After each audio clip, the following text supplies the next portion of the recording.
So, when it comes to the environmental challenges we face, can we hold within ourselves both despair and joy at the same time?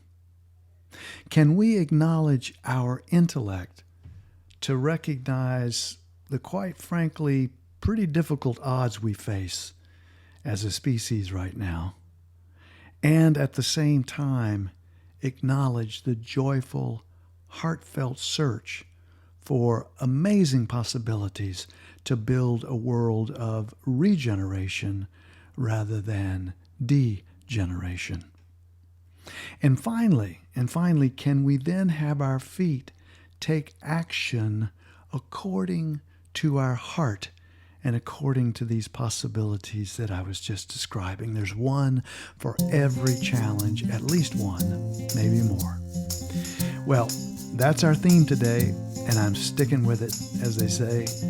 And yes, if you will stick around, you're about to enter the world of Dale Byron's poetry podcast, A Fresh Glimpse of Knowing.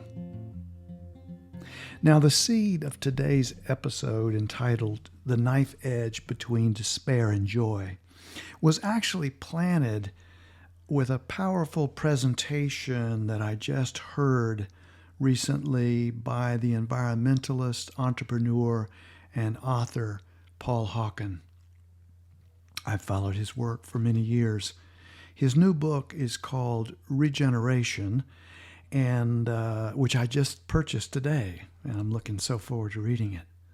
Well, the hook for me during the presentation, the Zoom, of course, that he did, the quote from Paul was from a Wendell Berry poem that I just so happen to love, and a few weeks ago recently pulled off the shelf to reread. I often carry poems with me on hikes and enjoy them as I move along. Now, there's some synchronicity there, I think.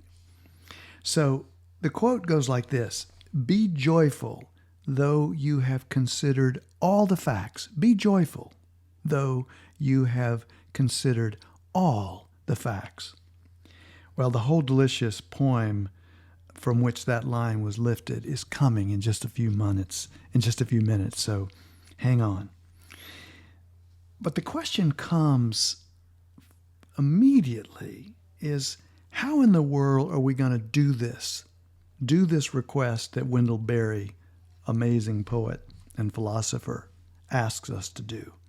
If we follow the facts, how can they lead anywhere else but that growing town called despair? Have you heard of an online pastime? I just heard this recently. It's called doom scrolling. And as soon as I heard that, I immediately knew what they were talking about. Now, I don't want to doom scroll here, but I do want to honor the facts because, as you know, if you followed this podcast and listened to any of the previous ones, and I hope you have, then you'll know that one of the things that we're kind of specializing here in this project with the podcast is to make sure that we include the intellectual ideas, the facts, the logical linear facts for whatever subject that we are talking about, so that when we add the poetry, the poetic side, that we are dealing with the whole, if you will, the intellect, and the heart. So here's the thing that I wanted to say. On August 9th, 2021, the United Nations Intergovernmental Panel on Climate Change, the IPCC, and of course this was just a few short months ago, released their most recent global report on climate change. The report is considered the most comprehensive assessment on climate change, and the findings, as many of you probably already know, because you've probably already heard of this, are alarming. Climate change is affecting every region around the globe, and extreme weather will get worse, not predicted to maybe get worse, but will get worse. We're already seeing that. Extreme heat and heavy precipitation will become more frequent and intense, is becoming that way. Wetter seasons will become wetter and dry seasons drier. Here in California, we are in the middle of a very, very difficult drought as I speak. Storms, severe droughts, speaking of droughts, heat waves, floods, and wildfires will become more frequent. We are already seeing this, as I've already mentioned, occur. Now, but since these logical linear facts are quite scary, before we go on any further, and in the interest of balance, let us pickle ourselves in a little Mary Oliver poetry to get us in the right context for a few more facts. So, poem first before more difficult facts. And this is a poem that Mary Oliver wrote many years ago, back in the 60s, as a matter of fact, called A Dream of Trees. I've loved this poem for a long time. A Dream of Trees. There is a thing in me that dreamed of trees. There is a thing in me that dreamed of trees, a quiet house, some green and modest acres, a little way from every troubling town, a little way from factories, schools, laments. I would have time, I thought, and time to spare, with only streams and birds for company, to build out of my life a few wild stanzas. And then it came to me, that so was death, a little way away from everywhere. Well, that first stanza, the speaker in the poem has a sudden aha moment, as we just heard. Joy and pain, delight and difficulty, troubles and triumphs are all tied together at the hip. I mean, each of us on some level chose to incarnate in this life during this time. So you have to ask yourself, why did we do that? Well, I think that we did that because, as Robert Gilman of the Context Institute says, who's just recently gotten on my radar screen, very bright man, he said, you didn't want to miss the party. That's why you incarnated now. But the point is that the speaker in the poem is really talking about the fact that all of this comes at us at one time. And if we deny the difficulty, we will not be able to experience the delight. If we deny the joy, we will not be able, or the pain, we will not be able to experience the joy. So really, that's right back into the sweet spot of our theme today about living right at the knife edge between despair and joy, particularly as it relates to climate.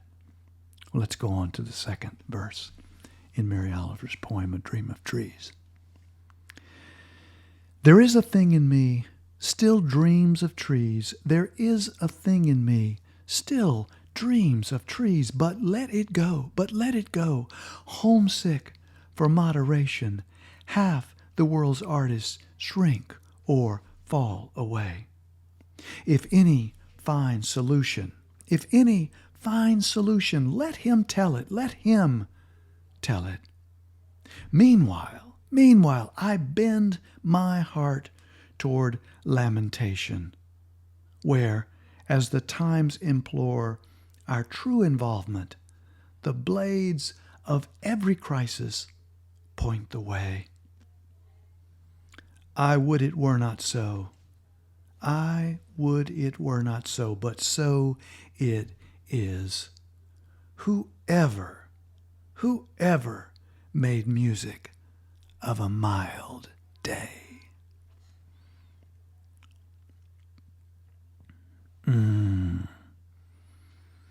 Those lines are both delicious, they're delightful, and they're also scary. The blades of every crisis point the way. I would it were not so. I wish it were not so, says the poet. I wish it were not so, but so it is. Whoever made music of a mild day. Now, that reminds me of a very bold statement that I recently heard, which is climate change is not happening to us. Climate change is not happening to us. It is happening for us. Now that's a different frame, isn't it? That's the frame this poem's talking about. And the poem is really saying that the difficulty, the storms, and how we can show up if we're able to hold both the joy and the difficulty and the despair and all the troubling emotions that come with all of it. If we can hold all of that, then we can make some amazing music. Well, okay, with this poetic fortification, let's mix in a few more logical linear facts that admittedly are a little scary. Global warming from fossil fuels or the increased emission of greenhouse gases will cause, of course, the temperatures to rise, which are causing catastrophic events all over the world. Under the heading of biodiversity loss, a recent World Wildlife report found that the population sizes of mammals, fish, birds, reptiles, amphibians have experienced a decline of an average of 68% between 1970 and 2016. That, according to the World Wildlife Federation or Fund. I'm trying to remember, but it's a big organization, very credible. Under plastic pollution, shockingly, National Geographic found that 91% of all plastic that has ever been made is not recycled, representing not only one of the biggest environmental problems of our lifetime, but another massive market failure. Market cannot do so many things that need doing. Markets are wonderful for certain things, but terrible for others. Deforestation, the last subject I want to touch on. Every minute forest the size of 20 football fields, imagine that, are cut down. And the fact is, by the year 2030, the planet might have only 10% of its forest. I should have said, I'm sorry, that's a projection. The fact is about the 20 football fields being cut down every minute.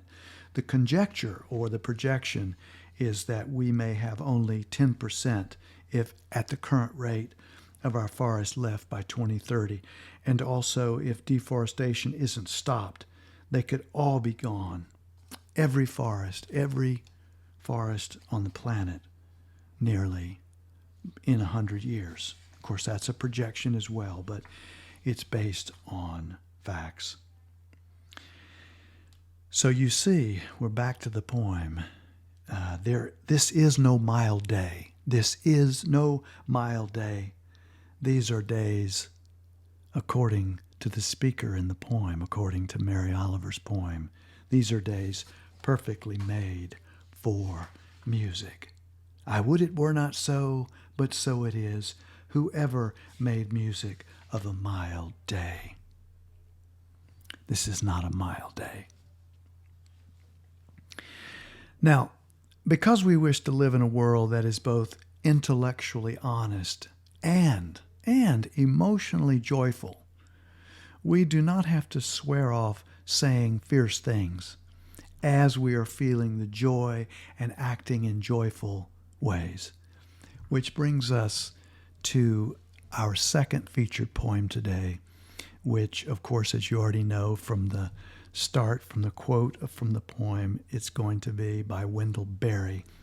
The actual poem that quote came from was from a poem called Manifesto, the Mad Farmer Liberation Front. Isn't that a wonderful title? Manifesto, the Mad Farmer Liberation Front. Now, and of course that's by Wendell Berry.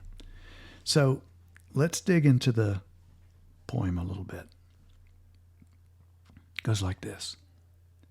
Love the quick profit. Love the quick profit.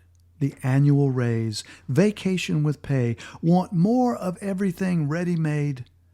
Be afraid to know your neighbors and to die. And you will have a window in your head. Not even your future will be a mystery anymore. Your mind will be punched in a card and shut away in a little drawer. When they want you to buy something, they will call you. When they want you to die for profit, they will let you know. So friends, every day do something that won't compute. Do something that won't compute. Now let me stop there for just a moment. We'll pick right up there. In the first part of the poem, we get this warning. And that warning is let others dictate our happiness. Let others describe what we need to do to be happy, to basically take on others' ideas, their taste, their sense of how much is enough. If we do that, the speaker in the poem is telling us that there are some dire results. Your mind will be punched in a card and shut away in a little drawer. When they want you to buy something, they'll call you. When they want you to die for profit, they'll just let you know that too. Okay, now, but this other part of the poem that we just kicked off and that we'll continue with talks about what we might do instead. He says, so friends, every day do something that won't compute. Love the Lord, love the world, work for nothing. Take all that you have and be poor. Be poor. Love someone who does not deserve it. Denounce the government and embrace the flag. Hope to live in that free republic for which it stands. Give your approval to all you cannot understand. Give your approval to all you cannot understand.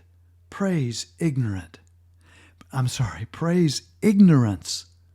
for what man has not encountered. He has not destroyed. What a line that is. Praise ignorance for what man has not encountered. He has not destroyed.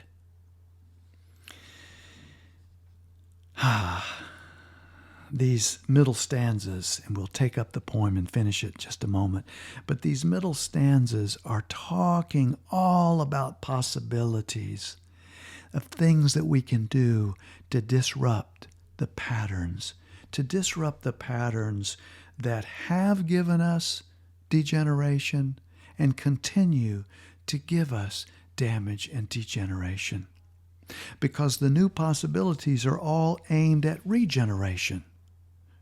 Now, I don't want to say for a moment, in terms of balancing the intellect and the joy, I don't want to say for a moment that the things that humankind that we've done, for example, using fossil fuels, I don't want to say for a moment that we haven't done some fantastic, amazing things. We've made some fantastic, amazing progress as a species by doing the things that we've done. But we've also come to the end of that goodness. And what we are doing now, the overshoot, burning fossil fuels now in a way that is incredibly destructive. Now what we are doing is an overshoot where we are taking something that at one time was amazingly wonderful and we are making it toxic, and that has got to change. That's what's got to change. You know, I was reminded as I was reading this poem that there's also something else, you know, that comes to mind, and that is, if our goals can happen in one lifetime, someone said, they're too small. And also, I heard something very interesting recently, which is what makes the news rarely makes history. I think those two things go together. Having long, multi-generational goals and knowing that the news rarely makes history. Okay, let's continue and finish this poem, The Mad Farmer, Manifesto, The Mad Farmer Liberation Front by Wendell Berry. Okay.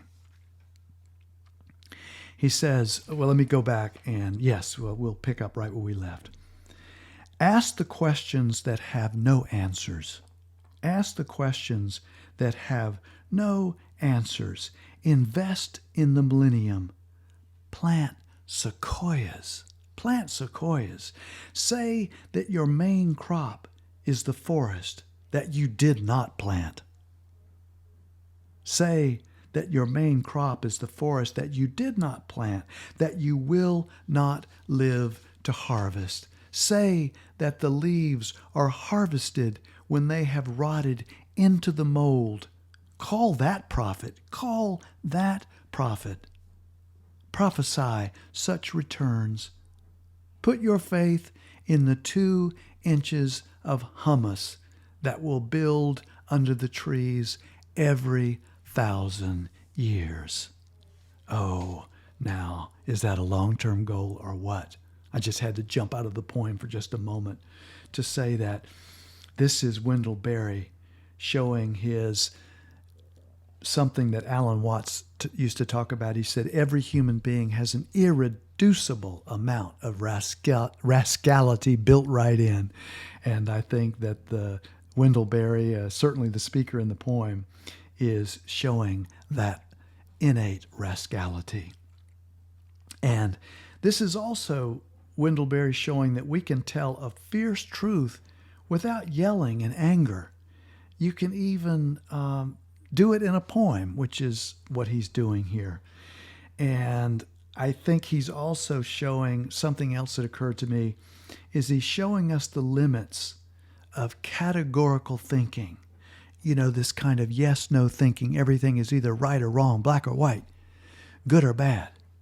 And I don't know about you, but the more I look at life, I mean really look at it, not through the lens of abstract ideas, but I look at life, I see that life is made of incredible hues and gradations, the more and the less.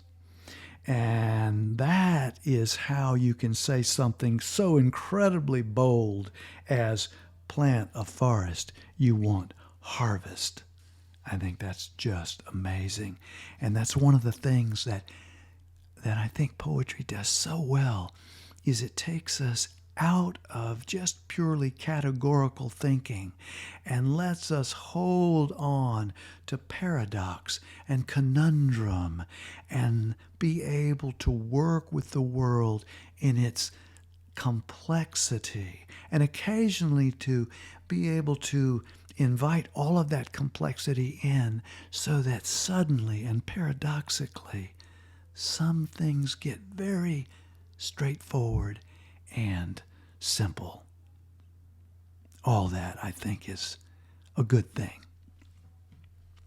So let's now finish the poem. Listen to carrion, put your ear close and hear the faint chattering of the songs that are to come. Expect the end of the world. Laugh. Laughter is immeasurable. Be joyful, though you have considered all the facts. Now, see, we're back to that quote that Paul Hawken said, and it had me go, wow, I just was reading this poem, and I hear this quote. Be joyful, though you have considered all the facts.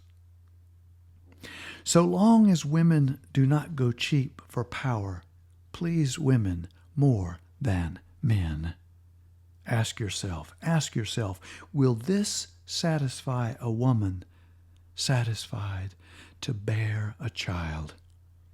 Will this disturb the sleep of a woman near to giving birth? Go with your love to the fields. Go with your love to the fields. Lie down in the shade. Rest your head in her lap. Swear allegiance to what is nighest your thoughts. As soon as the generals and the politicos can predict the motions of your mind, lose it. As soon as the generals and the politicos can predict the motions of your mind, lose it. Leave it as a sign to mark the false trail, the way you didn't go. Be like the fox, who makes more tracks than necessary, some in the wrong direction. Practice resurrection. Be like the fox, who makes more tracks than necessary, some in the wrong direction. Practice resurrection.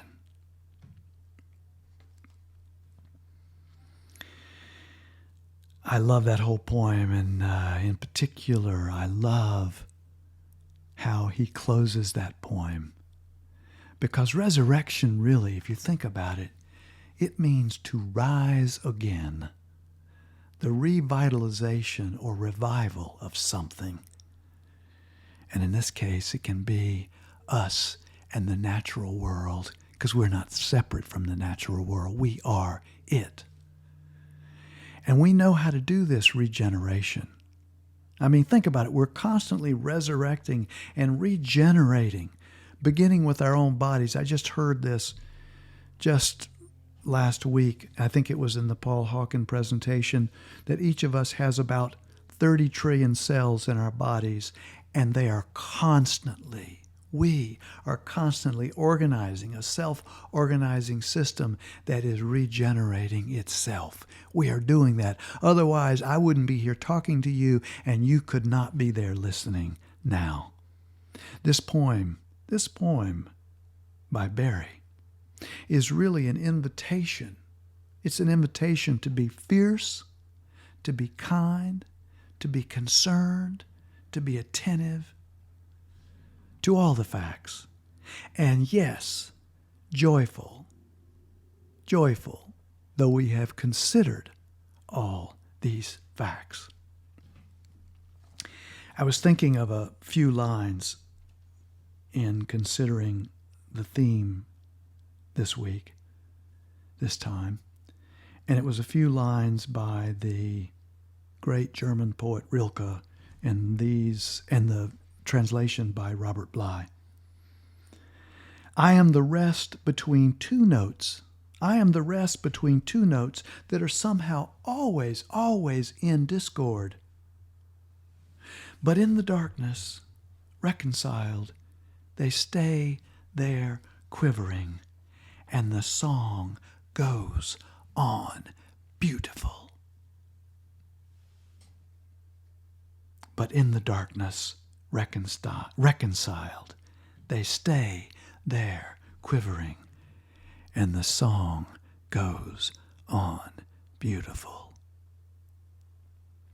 That is what happens when we're able to bring it all in and process all of it, to live with that paradox, to live inside the paradox, at the knife edge, as we said, between despair and joy, to have it all, not to deny either end of that spectrum.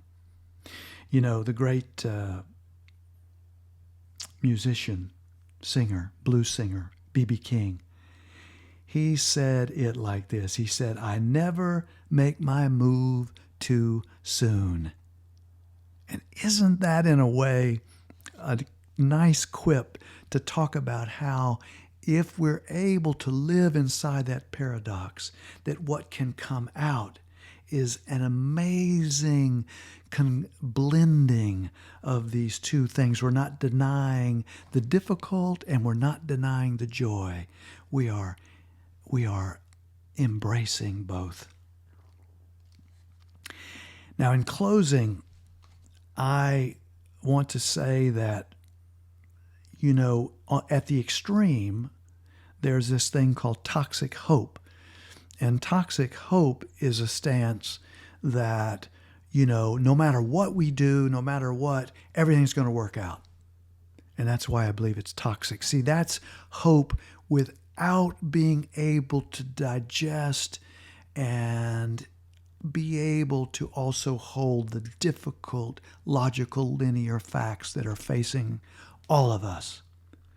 Now, on the other end of the spectrum is toxic doom. And that is simply everything will never work out. It's terrible. It's gone. Everything is done. And that is equally, actually, who can have toxic hope or toxic doom? Either one of those things. We have no idea about either end of that. And those two ends, not only are they not true, they're not true. Can't be true. Neither of those two ends of the spectrum are helpful. So, be joyful, even with the facts. Make music from within the storm, just like Mary Oliver is saying. And for goodness sakes, let's all continue to practice resurrection. Okay, that's a wrap. If you like what you are hearing, I'd say, how about trying the 3 R's? Just came up with this. Refer to others, to friends that you think might like the podcast. Rate it on Apple or, one of the places, any place that you get your podcasts. If they allow ratings, I think most of them do. And then return. Come back. Listen to future episodes. So, I really appreciate your being here. And until next podcast, please take good care of yourself.